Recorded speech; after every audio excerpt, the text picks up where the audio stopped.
Good evening traders and investors. Siyad Ilikkal എല്ലാ ദിവസമായിട്ടുള്ള post market റിപ്പോർട്ടിലേക്ക് കിടക്കാം. ഇന്ന് സെൻസെക്സിൻ്റെ എക്സ്പയറി ആയിരുന്നു. ഇന്നും നിഫ്റ്റി ഒരു വോളറ്റിലിറ്റി ഉണ്ടായോ എന്ന് ചോദിച്ചാൽ ഉണ്ടായിരുന്നു. കാരണം നിഫ്റ്റി ഇന്ന് 24,180 വരെ പോയിരുന്നു. അതേ നിഫ്റ്റി തന്നെ ഇന്നത്തെ ഡേ ഹൈയിൽ നിന്ന് പ്രോഫിറ്റ് ബുക്കിംഗ് നടത്തി 24,060 സപ്പോർട്ട് എടുത്തതിന് ശേഷം 24,081 ക്ലോസ് നടത്തിയ ഒരു കാഴ്ചയാണുള്ളത്. ഇന്ന് പ്രധാനമായിട്ടും IT സ്റ്റോക്കുകൾ ഹെൽപ്പ് ചെയ്തിട്ടുണ്ട് നിഫ്റ്റീനെ. എന്നാൽ ബാങ്കിങ് സ്റ്റോക്കുകളും ഇൻഷുറൻസ് സ്റ്റോക്കുകളും നിഫ്റ്റീനെ താഴേക്ക് ഇട്ടു. നിഫ്റ്റിയുടെ ടോപ്പ് ഗെയിനേഴ്സ് കണ്ടുവരുമ്പോൾ മനസ്സിലാക്കാൻ സാധിക്കും. നിഫ്റ്റിയിൽ നിന്ന് IndiGo, Wipro, HCL tech, Bajaj finance, Maruti തുടങ്ങിയ സ്റ്റോക്കുകൾ നിഫ്റ്റീനെ ഹെൽപ്പ് ചെയ്തിട്ടുണ്ട്. Eternal, SBI life, Bharat electronics, Shriram finance, HDFC bank എല്ലാം തന്നെ ഇന്ന് വീക്കായിരുന്നു എന്ന് കാണാനായിട്ട് സാധിക്കുന്നു. കൂടാതെ തന്നെ ഗ്ലോബൽ മാർക്കറ്റിലേക്ക് പോയാൽ ഏറ്റവും താഴെ ഇപ്പോൾ ട്രേഡ് ചെയ്യുന്ന 3 യൂറോപ്യൻ മാർക്കറ്റും ജർമ്മൻ, UK, ഫ്രാൻസ് മാർക്കറ്റുകൾ നെഗറ്റീവാണ്. ഇന്ത്യ വിക്സ് ഇന്ന് 3% ക്രാഷ് ചെയ്തു. ജപ്പാൻ മാർക്കറ്റ് ഇന്ന് 2.63%, കൊറിയൻ മാർക്കറ്റ് ഇന്ന് 6% ഇടിവുണ്ടായി. ഡോ ഫ്യൂച്ചർ നെഗറ്റീവാണ്. ഡോ ഫ്യൂച്ചർ പോസിറ്റീവാണ്, എന്നാൽ നാസ്ഡാക്ക് ഫ്യൂച്ചർ 150 പോയിന്റ് ഇടിവിലാണ്. കൂടാതെ ഏറ്റവും ടോപ്പിലേക്ക് പോകുകയാണെങ്കിൽ gold 4028, silver 56, bitcoin 64,000. Brent oil ഇന്ന് സ്പൈക്ക് ചെയ്തില്ല, $84.56 പെർ ബാരൽ എന്ന നിലയിലാണ് നിൽക്കുന്നത്. അപ്പോൾ കൊറിയൻ മാർക്കറ്റ് എല്ലാം തന്നെ ഇന്ന് 6% ഒരു ഫോൾ ഉണ്ടായി. പ്രധാനമായിട്ടും കൊറിയൻ അവിടുത്തെ സെൻട്രൽ ബാങ്ക് 2.5 വർഷത്തിന് ശേഷം അവിടുത്തെ ഇൻട്രസ്റ്റ് റേറ്റ് സ്പൈക്ക് ചെയ്തു, ഉയർത്തി എന്നുള്ള ഒരു ന്യൂസാണ് കൊറിയൻ മാർക്കറ്റും അതുവഴി ജപ്പാൻ മാർക്കറ്റും എല്ലാം തന്നെ ഇടിവ് രേഖപ്പെടുത്താനായിട്ട് കാരണം. ഇന്ന് നമ്മൾ IT സ്റ്റോക്കുകളിൽ ഒരു പോസിറ്റീവ് മൊമെൻറ്റം നമ്മൾ കണ്ടു. സെയിം ടൈം ഫിനാൻഷ്യൽ സ്റ്റോക്കുകളിലും HDFC ഉൾപ്പെടെയുള്ള ബാങ്കിങ് സ്റ്റോക്കുകളിലും ഒരു സെൽ ഓഫാണ് ഉണ്ടായിട്ടുള്ളത്. കൂടാതെ തന്നെ ഈ ഇൻഷുറൻസ് സ്റ്റോക്കുകളിൽ വലിയൊരു ഇടിവ് കണ്ടു. നമ്മൾ അതിലേക്കൊക്കെ എത്തുന്നുണ്ട്. ICICI ലോംബോർഡ് പോലുള്ള സ്റ്റോക്കുകളെല്ലാം തന്നെ 10% ഒരു ഇടിവാണ് ഉണ്ടായിട്ടുള്ളത്. BSEയിൽ റിസൾട്ടിന് ശേഷം ഒരു 4% റാലി രേഖപ്പെടുത്തി. കൂടാതെ തന്നെ ഇന്ന് ഇലക്ട്രോണിക് മാനുഫാക്ചറിങ് സർവീസ് EMS സ്റ്റോക്കുകൾ ഇവർ എല്ലാം തന്നെ ഈ Dixon tech, Kaynes technology, amber enterprises തുടങ്ങിയ കമ്പനീസ് എല്ലാം തന്നെ പോസിറ്റീവിൽ ക്ലോസ് ചെയ്തിട്ടുണ്ട്. കാരണം ഈ ഒരു PLI സ്കീമിൻ്റെ 2.0 ഇത്തരം സ്റ്റോക്കുകൾക്ക് അത് ഗുണകരമാകുമെന്നുള്ള ആ ഒരു ചിന്തയുടെ പുറത്താണ് ആ സ്റ്റോക്കുകളെല്ലാം തന്നെ പോസിറ്റീവിൽ റിയാക്ട് ചെയ്യപ്പെട്ടിട്ടുള്ളത്. ഇനി നമുക്ക് ഇറാൻ ഇഷ്യൂസിലേക്ക് പോകുന്നുണ്ട്, സ്റ്റോക്കുകളുടെ വാർത്തകളിലേക്ക് പോകുന്നുണ്ട്. അതിനു മുമ്പായിട്ട് ഇന്ത്യൻ ബ്രോക്കർ ഉപയോഗിച്ച് ബിറ്റ്കോയിനിൽ നമുക്ക് ട്രേഡ് ചെയ്യാനായിട്ട് സാധിക്കും. കോഴ്സ് അബ്സല്യൂട്ട്ലി ഫ്രീ ആണ്. ഈ വീഡിയോയുടെ താഴെ ഒരു ഗൂഗിൾ ഫോം ഉണ്ട്, നിങ്ങൾ ഫില്ല് ചെയ്യുക. അതിനുശേഷം കോഴ്സ് നമ്മൾ അബ്സല്യൂട്ട്ലി ഫ്രീ ആയിട്ട് തന്നെ നമ്മൾ അയച്ചു തരും.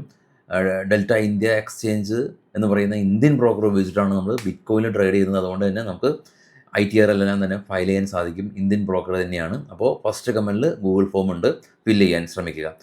ആദ്യം ഇറാൻ ഇഷ്യൂസിലേക്ക് നമുക്ക് പോകാതിന് ശേഷം സ്റ്റോക്കുകളുടെ വാർത്തയിലേക്ക് പോകാം.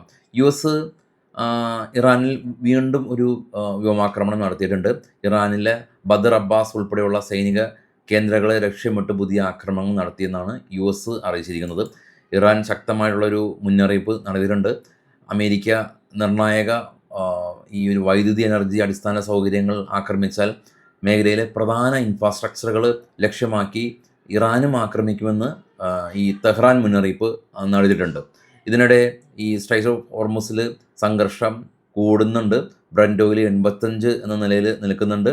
ബഹ്റിൻ, ജോർദാൻ തുടങ്ങിയ സൈനിക താവളങ്ങൾക്കെതിരെ ഇറാൻ മിസൈൽ, ഡ്രോൺ ആക്രമണങ്ങൾ നടത്തിയതായിട്ട് റിപ്പോർട്ടുകൾ വരുന്നുണ്ട്.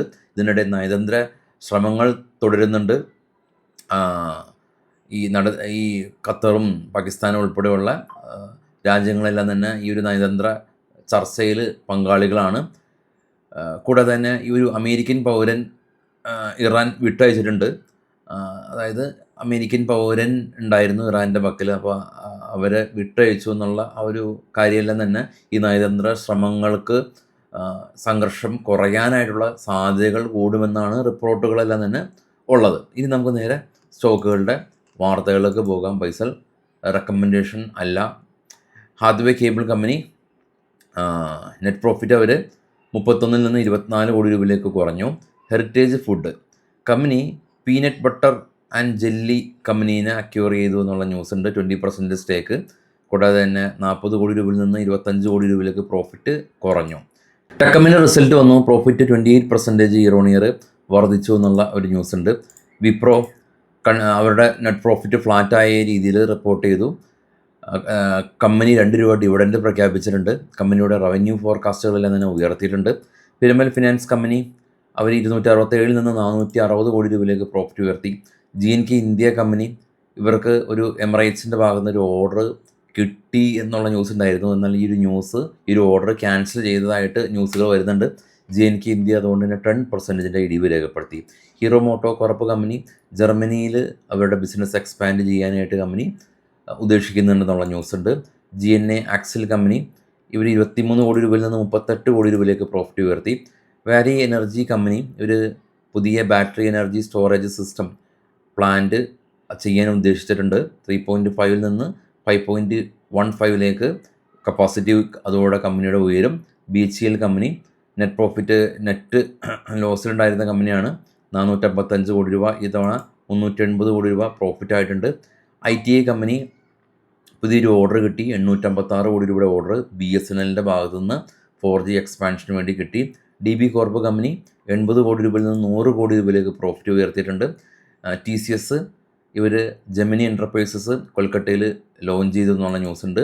സ്വിഗ്ഗി ഇവർ HPCലിന് വേണ്ടിയിട്ട് LPG സിലിണ്ടറുകളെല്ലാം തന്നെ ഡെലിവറി ചെയ്യുമെന്നുള്ള ന്യൂസുണ്ട്.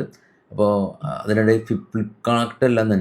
ഫ്ലിപ്കാർട്ട് ഈ ഒരു സ്വിഗ്ഗിയുടെ ബിസിനസ്സിലേക്ക് വന്നേക്കാം എന്നുള്ള ന്യൂസുകളുണ്ട്. അതായത് ഫ്ലിപ്കാർട്ട് ഈ ഫുഡ് ഡെലിവറിയിലേക്കൊക്കെ കടന്നു വന്നേക്കാം എന്നുള്ള ന്യൂസുണ്ട്. ഇപ്പോൾ ഇത്തരം കമ്പനികൾക്ക്, അതായത് സ്വിഗ്ഗിക്ക് എന്ത് ബിസിനസ്സും ചെയ്യാം, അല്ലെങ്കിൽ ഫ്ലിപ്കാർട്ടിന് എന്ത് ബിസിനസ്സും ചെയ്യാം. കാരണം എക്സിസ്റ്റിംഗ് കസ്റ്റമർ ഡേറ്റാബേസ് ഉണ്ട്. അപ്പോൾ അതുകൊണ്ട് തന്നെ അവർ പുതിയൊരു ബിസിനസ് ആഡ് ഓൺ ചെയ്ത് കഴിഞ്ഞാൽ വളരെ അധികം എളുപ്പമുണ്ടായിരിക്കും. അപ്പോൾ അത് നമുക്കും നമ്മളുടെ ബിസിനസ്സുകളിലെല്ലാം തന്നെ ഇംപ്ലിമെൻറ്റ് ചെയ്യാൻ പറ്റുന്ന ഒരു കാര്യമാണ്.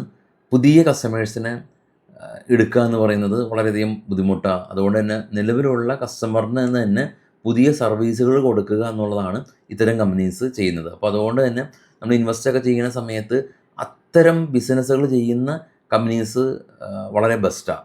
അതായത് ഒരു പർട്ടിക്കുലർ പ്രൊഡക്റ്റ് വിൽക്കുന്ന കമ്പനി, ഇപ്പോൾ സോപ്പ് ആയിക്കോട്ടെ, അല്ലെങ്കിൽ അങ്ങനെയുള്ളൊരു പർട്ടിക്കുലർ പ്രൊഡക്റ്റ് വിൽക്കുന്ന കമ്പനിക്ക് ഡേറ്റാബേസുകളില്ല. അവർ പുതിയ പ്രൊഡക്റ്റ് മാർക്കറ്റിൽ അഡ്വർടൈസ്മെൻറ്റ് ചെയ്ത് കൊണ്ടുവരുന്നു, ആളുകൾ അഡ്വർടൈസ്മെൻറ്റ് കണ്ട് വാങ്ങുന്നു. പക്ഷേ സ്വിഗ്ഗി അല്ലെങ്കിൽ ഫ്ലിപ്കാർട്ട്, ഇൻസ്റ്റമാർട്ട് അതുപോലെ ഡേറ്റാബേസ് ഉള്ള കമ്പനീസിന് അവരുടെ ആപ്പുകൾ ഇൻസ്റ്റാൾ ചെയ്ത കസ്റ്റമർ തന്നെയാണ് അവരുടെ ഡേറ്റാബേസ് ഉള്ളത്. ഇത്തരം കമ്പനീസുകൾക്കെല്ലാം തന്നെ ഇവരുടെ ബിസിനസ് എക്സ്പാൻഡ് ചെയ്യാൻ വളരെയധികം എളുപ്പമായിരിക്കും. എനിവേ, നമുക്ക് നാളെ രാവിലെ കാണാം. എല്ലാവർക്കും ശുഭരാത്രി. Thank you.